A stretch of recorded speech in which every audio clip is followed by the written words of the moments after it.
Okay, तो आ गए आज हम इसके ऊपर थोड़ा सा पिछला रिवीजन कर लेते हैं। लास्ट टाइम हमने सीखा था इसके ऊपर कि क्या होता है, इनको हम क्या कहते हैं, इसको हेडर फाइल कहते हैं, इसको स्टैंडर्ड डिफाइन करना कहते हैं। ये हमारा मेन फंक्शन है जहां से हर चीज एग्जीक्यूट होती है। और उसके बाद हमने देखा था कि भाई ये सी आउट क्या एक फंक्शन है जो डेटा को आउट करने का काम करता है। डबल कोट्स में जो वैल्यूज लिखते हैं वो एज अ स्ट्रिंग कंसीडर की जाती है। डायरेक्टली अगर कोई वैल्यू लिखेंगे एज अ नंबर तो वो इंटीजर कंसीडर किया जाएगा। ठीक है, स्ट्रिंग जो कि डबल कोट्स में एक्सप्लेन किए जा रहे हैं नॉन कैलकुलेटेड वैल्यूज होती हैं, और जो डायरेक्टली डिफाइन किए जाते हैं इंटीजर्स, उनको हम करते हैं। स्ट्रिंग्स का तो आउटपुट आ ही रहा है, तो जैसे इसको रन करेंगे प्रोग्राम को, यहाँ पे इसका आउटपुट हमें दिखने को मिल जाएगा, हेलो वर्ल्ड इसका आउटपुट आ रहा है। और अगर इसी तरह सी आउट को लिखेंगे किसी नंबर के लिए तो वो एक integer number as it is आ जाएगा इसके ऊपर, तो वो इस तरह से दिखाई देगा 55। अब उसके बाद अगर इसके अंदर कोई कैलकुलेशन परफॉर्म करनी है तो यहाँ पे हम इसको डायरेक्टली लिख सकते हैं और यहाँ पे सेमीकोलन भी लगा सकते हैं, और इस तरीके से वो जो है इसके ऊपर परफॉर्म हो जाएगा रन करने पर। ठीक है, तो ये इस तरीके से इसका आउटपुट आ जाएगा। तो फिर यानी कि इससे साबित ये हुआ कि अगर दो स्ट्रिंग्स डबल कोट्स में लिखे हुए हैं वो डायरेक्ट आउटपुट पर आएंगे, और अगर नंबर्स को लिखेंगे प्लस माइनस मल्टीप्लाई डिवाइड तो वो सॉल्व हो जाएंगे। तो ये हमने लास्ट टाइम किया था। ठीक है, अब आज देखते हैं, थोड़ा सा आगे समझते हैं। आज हम समझते हैं कि वेरिएबल और कांस्टेंट क्या चीज होती है, वेरिएबल वर्सेस कांस्टेंट। ठीक है, तो सी में वेरिएबल जो है, वेरिएबल का मतलब ये होता है, variable is a space in computer memory. Computer की रैम के अंदर या मेमोरी के अंदर, रोम के अंदर एक स्पेस क्रिएट होता है। इसका काम क्या होता है, which is use to store data, और डेटा या उसको हम वैल्यूज भी कह सकते हैं। ठीक है, जो डेटा या वैल्यूज स्टोर करने के लिए इस्तेमाल होता है। और कांस्टेंट क्या होता है भाई, कांस्टेंट भी सेम ही चीज है। Constant is space in computer memory, in computer memory, तो भाई ये तो सेम हो गया। इसका काम क्या होता है, which is used to store data oblique values. ठीक है भाई, ये भी डेटा और वैल्यूज को स्टोर कर रहा है, तो फिर फर्क क्या है दोनों के अंदर? फर्क ये है, अब डिफरेंशिएट कर लेते हैं दोनों को।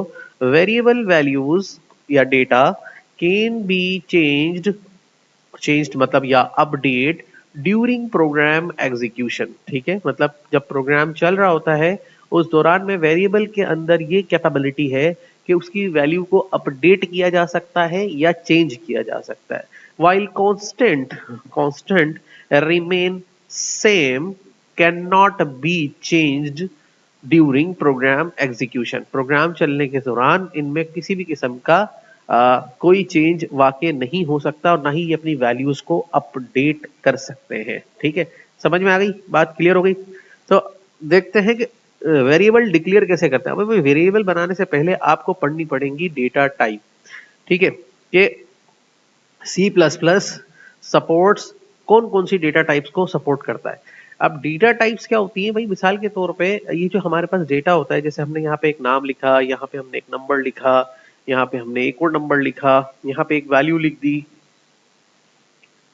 ठीक है, अब इन डिफरेंट वैल्यूज को स्टोर करने के लिए हमारे पास डिफरेंट एस्पेक्ट्स हैं, मतलब ये हमारे पास स्ट्रिंग्स हैं और ये हमारे पास वैल्यूज हैं, और ये मुख्तलिफ चीजें आ रही हैं हमारे सामने। अब इन सारे डेटा को स्टोर करने के लिए हमें वेरिएबल चाहिए होते हैं। अभी हम देखते हैं कि अगर एक इस तरह का वेरिएबल चाहिए हो जो कोई नंबर वैल्यूज को स्टोर कर सके, a value variable can store number value, तो नंबर वैल्यू को स्टोर करने के लिए हमारे पास डिफरेंट डेटा टाइप्स है, जैसे इंटीजर है। ठीक है, इंटीजर जो वैल्यूज होती हैं इनको कहते हैं integer, means whole numbers. Whole numbers मतलब विदाउट पॉइंट वैल्यूज, जिसके अंदर पॉइंट नहीं होता, फुल एक नंबर हो सकता है कोई भी, और ये कैलकुलेट की जा सकती है। तो इसको स्टोर करने के लिए हमें रिक्वायर्ड होता है, रिक्वायर्ड इंटीजर वेरिएबल। कौन सा वेरिएबल? Integer variable. तो इंटीजर वेरिएबल को कैसे डिक्लेयर करते हैं, how to declare an integer variable. एक इंटीजर वेरिएबल को कैसे डिक्लेयर करते हैं? डिक्लेयर मतलब इंटीजर को, वेरिएबल को बनाते कैसे हैं। ठीक है, तो उसके लिए कुछ गाइडलाइन है, और गाइडलाइन क्या है, जैसे वेरिएबल नेम मस्ट स्टार्ट, बस ये स्टार्ट कर दें, स्टार्ट विद लेटर, किसी भी इंग्लिश के लेटर से शुरू होना चाहिए। ठीक है, इसका मतलब नंबर से नहीं होना चाहिए, सिंबल से नहीं होना चाहिए। हाँ, एक सिंबल यूज कर सकते हैं, और वो सिंबल है, सिंबल कैन बी यूज, और वो है अंडरस्कोर, ये आप यूज कर सकते हैं, अदरवाइज कोई भी लेटर से शुरू करेंगे। ठीक है, और केस सेंसिटिव होता है। केस सेंसिटिव से क्या मतलब है? केस सेंसिटिव जब भी आप ये वर्ड सुने इसका मतलब small a is equal to small a, ठीक है, small a not equal to capital A, ठीक है। मतलब अगर आपने कोई भी नाम लिखा है, अगर वो स्मॉल एबीसी में लिखा है तो वो स्मॉल एबीसी से एक्सेस किया जा सकता है। अगर वही नाम आपने कैपिटल में लिखा है तो स्मॉल वाला और कैपिटल वाला दो अलग अलग चीजें हैं। मतलब ये ए अलग है और ये ए अलग है, और इस तरह दोनों चीजों में वेरिएशन है। आप ऐसा नहीं कर सकते इस ए का मतलब भी ये वाला ए है, ये सी में एरर का सबब बनता है, ठीक है। ये बात समझ में आ गई? ओके। उसके बाद हम यहाँ पे बताएंगे कि किस तरह से अब चले शुरू करते हैं यहाँ पे। तो यहाँ पे हमने अपने प्रोग्राम का टाइटल लिख दिया इंटीजर वेरिएबल। इंटीजर वेरिएबल, तो इंटीजर वेरिएबल लिखने के बाद हमने यहाँ पे लिखा, और यहाँ पर अब जो डायरेक्ट नंबर लिख रहे थे हम वो नहीं लिखेंगे, हम यहाँ पर वेरिएबल को क्या करेंगे? डिक्लेयर करेंगे।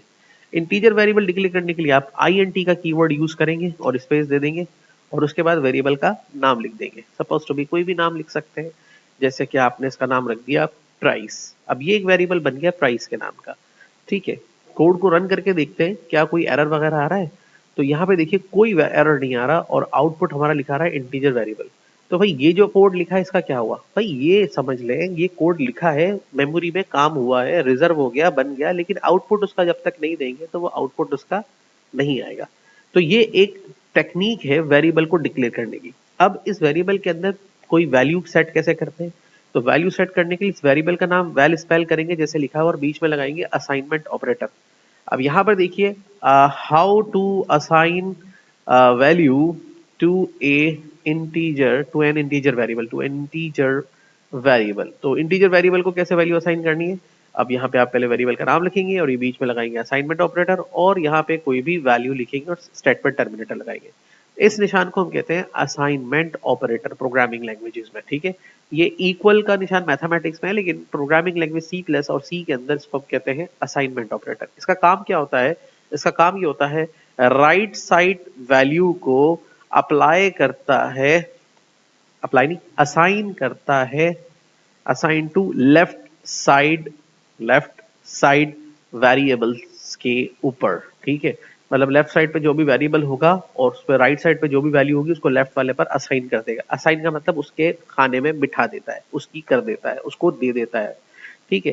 तो अब यहाँ पे देखिए हमने लिखा सपोज 300, ये इसकी वैल्यू हो गई। अब अभी रन करते हैं प्रोग्राम को, देखिए कोई आउटपुट आ रहा है, आउटपुट वही आएगा क्योंकि ये सारा काम बिहाइंड द सीन हो रहा है।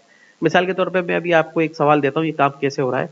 ये काम ऐसे हो रहा है, मैं आपको कह रहा हूँ कि भाई ऐसा करें, कोई भी एक नंबर सोच ले, आपने सोच लिया, उस नंबर में ऐसा करें 50 को प्लस कर दें, तो आपने प्लस भी कर दिया। अब कोई आउटपुट तो नहीं दिया ना आपने, क्योंकि मैंने आउटपुट पूछा ही नहीं आपसे। इसी तरह प्रोग्राम को हम कह रहे हैं कि ऐसा करो, एक वेरिएबल बना लो, जब हमारा प्रोग्राम रन करेंगे उतनी बार ये वेरिएबल बनेगा और उसके उसके अंदर 300 को सेट कर देगा। नाउ प्राइस की वैल्यू क्या है? 300। प्राइस मींस 300, ओके, सही है। जैसे यूं समझ लें आपका NFT का वॉलेट है, ये आसान एग्जांपल है। NFT का वॉलेट में 0 है, तो अब NFT की वैल्यू क्या है? 0। और NFT के वॉलेट में $10 आ गए, तो अब NFT की वैल्यू क्या है? और NFT के डॉलर में 300 आ गए, तो अब NFT की वैल्यू क्या है? 300। NFT मींस 300, और जब 0 था तो NFT मींस 0। सो नाउ अभी प्राइस मींस क्या है? 300, ठीक है। अब समझ में आ गई बात ये? तो अब आते हैं, ये एक वेरिएबल डिक्लेयर किया, इसी इसी 2 लाइन की स्टेटमेंट को, मतलब देखो ये एक लाइन की स्टेटमेंट है डिक्लेरेशन, और ये हो गई असाइनमेंट। इसी को एक लाइन पे कैसे लिखेंगे? एक और वेरिएबल डिक्लेयर करेंगे QNTY के नाम से, और उसको डायरेक्टली असाइन भी कर देंगे सपोज टू बी 4 वैल्यू से। ये देखें, आ रही बात समझ में? मतलब ये एक शॉर्ट नोटेशन है। क्या है ये? शॉर्ट नोटेशन, शॉर्ट फॉर्म लिखने का तरीका। आप एक ही बात को दो तरह से लिख सकते हैं, पहले डिक्लेयर करें फिर असाइन करें, फिर एक ही बात को एक ही तरह में लिख दें, दो बातों को, जैसे डिक्लेयर भी कर दें और साथ साथ क्या कर दें? असाइन भी कर दें। तो ये चीज आपके सीखने की है। इसको कहाँ यूज करेंगे? इसको कहाँ यूज करेंगे? जहां पे वेरिएबल को डायरेक्ट वैल्यू देनी है तो डिक्लेयर और असाइन एक साथ कर दें। जहां पे खाली डिक्लेयर करना है तो ये स्टेटमेंट लिखें। असाइन बाद में करेंगे या नहीं कर रहे, यही असाइन भी करना है तो शॉर्ट नोटेशन में लिख दें, वरना आप इस तरह भी इसको लिख सकते हैं। ये तरीका नोट कर लें कैसे करते हैं। अब 2 वेरिएबल डिक्लेयर हो गए, प्राइस के नाम से और एक हो गया QNTY के नाम से। अब आते हैं सवाल के, अब इन दोनों वेरिएबल्स के दरमियान में एक और एक और वेरिएबल डिक्लेयर करते हैं integer suppose to be total के नाम से और से सेमीकोलन लगा देते हैं। अब आप यहाँ पे देखिए कि मैं ये टोटल का वेरिएबल सिर्फ डिक्लेयर कर रहा हूँ, इसको असाइन नहीं कर रहा। या मैं ये भी कर सकता हूँ, एक अच्छी प्रैक्टिस ये है कि वेरिएबल को डिक्लेयर करके उसके अंदर बाय डिफॉल्ट एक वैल्यू डाल दें और वो वैल्यू क्या रखें, जीरो। क्या रखें वो वैल्यू, जीरो। मतलब अब टोटल वाले वेरिएबल की करंट वैल्यू जीरो है, Q20Y वाले की 4 है और प्राइस वाले की 300। और अब इस तरह हम इनको दो को मल्टीप्लाई करेंगे और तीसरे वेरिएबल के अंदर वैल्यू स्टोर कराएंगे। अब तक आपको मैंने बताया था कि असाइनमेंट वेरिएबल क्या करता है, राइट साइड वाली वैल्यू को लेफ्ट साइड वाले वेरिएबल पर असाइन करता है। ये एक और भी काम करता है, क्या करता है राइट साइड वाले वेरिएबल की वेरिएबल वैल्यू को लेफ्ट साइड वाले वेरिएबल पर भी असाइन कर सकता है। मतलब अगर आप इसके राइट साइड पे कोई वेरिएबल रख देंगे और लेफ्ट साइड पे भी एक वेरिएबल रख देंगे तो राइट साइड वाले वेरिएबल की वैल्यू को लेफ्ट साइड वाले वेरिएबल के ऊपर क्या कर सकता है, ये असाइन कर सकता है। कैसे करेगा आप देखिए, मैंने यहां पर एक प्रोसेस लिखा PRICE price asterisk means multiply to Q20Y। अब सवाल ये पैदा होता है कि ये बिल्कुल एक जेन्युइन प्रॉब्लम है और इसको आपको समझना होगा। आपने एक कार्ट से, ठेले वाले से सेब बाय किए, परचेज किए, सेब लिए, सेब उसने 4 सेब आपको दे दिए, 6 ऑरेंजेस लिए, दोनों ले लिए। अब आपको उनको होल्ड करने के लिए, सेव करने के लिए क्या चाहिए, शॉपर चाहिए। मैथमेटिक्स में भी कुछ ऐसा ही होता है कि भाई अगर आपने, और प्रोग्रामिंग लैंग्वेज में स्पेशली, जब दो वेरिएबल्स या एक वेरिएबल एक नंबर, जैसे कि कोई भी दो वैल्यूज को जब आप प्रोडक्ट करते हैं, प्लस करते हैं, माइनस करते हैं, डिवाइड करते हैं, तो उससे एक तीसरी वैल्यू वजूद में आती है। ये तो आप समझते हैं ना बात को। 2+2 करके एक थर्ड वैल्यू आएगी, 2-2 करके भी एक वैल्यू आएगी, 2 × 2 करके भी एक वैल्यू आएगी, 2 × 2 डिवाइड बाई 2 करके भी एक वैल्यू वजूद में आएगी। वो कहां जाएगी, हमेशा याद रखें प्रोग्रामिंग लैंग्वेजेस में वैल्यूज को स्टोर करने के लिए वेरिएबल चाहिए होता है। क्या चाहिए होता है, वैल्यूज को स्टोर करने के लिए वैल्यूज जो हैं वो डायरेक्टली ओपन एयर में नहीं छोड़ सकते, कहीं नहीं जाएगी वो। हाँ, अगर हम इसको ऐसे कर सकते हैं, एक तरीका वो ये कर सकते हैं, cout less than price into quantity, ये सॉल्व हो जाएगा। ये देखिए सही सॉल्व हो गया ये। लेकिन ये न्यू लाइन ले रहा हूं मैं, लेकिन आपको ये समझना पड़ेगा यहां पर, और यही बुनियादी चीज है कि ये 1200 कहां स्टोर हुआ, कहीं भी स्टोर नहीं हुआ। देखिए 300 किसकी वैल्यू है, इस वेरिएबल में स्टोर है। 4 किसकी वैल्यू है, इसकी वैल्यू। 0 कहां स्टोर है, इसमें वैल्यू। तो ये जो नई वैल्यू आ रही है 1200, इसको कहां स्टोर करना है। देखिए अगर हमारा मकसद सिर्फ दिखाना है, भाई ये दिखा दो, तो ठीक है। लेकिन प्रोग्राम में ऐसे थोड़ी ना होता है। आपके प्रोग्राम में क्या होता है, कोई जब वैल्यू आती है उसको हम कहीं स्टोर करते हैं फॉर द फ्यूचर प्रोसेस। कहीं इसको यूज करेंगे, कहीं पे दिखाएंगे, कहीं पे इसके साथ और प्रोसेस करेंगे। तो स्टोर करने के लिए एक वेरिएबल को क्या चाहिए होता है, हम क्या करेंगे, यहां पर एक प्रोसेस बनाएंगे। हम यहां लिखेंगे TOTL total assignment operator price into Q20Y। तो इससे आपने क्या सीखा, आपने इससे सीखा कि जब दो वेरिएबल के दरमियान में कोई भी प्रोसेस करेंगे, अरिथमेटिक ऑपरेशन करेंगे, प्लस माइनस मल्टीप्लाई डिवाइड, तो उससे जो तीसरी वैल्यू आएगी वो एक तीसरे वेरिएबल को इस तरह से असाइन की जा सकती है। तो मैंने आपको बताया असाइनमेंट ऑपरेटर एक काम और भी कर सकता है कि राइट साइड वाले वेरिएबल की वैल्यू को लेफ्ट साइड वाले वेरिएबल के ऊपर असाइन कर सकता है। राइट साइड पे क्या है, इसके वेरिएबल्स हैं, उनसे जो भी वैल्यू आएगी वो किस पे चली जाएगी, ठीक है। और यहां पे हम जब अब आउटपुट लेंगे तो ये आउटपुट लेने की जरूरत नहीं है, बल्कि हम यहां पे क्या लिख देंगे, सही है। और यहां से क्या कर देंगे, रन। तो देखें आउटपुट फिर भी 1200। Now 1200 is the value of total. आगे बात समझ में।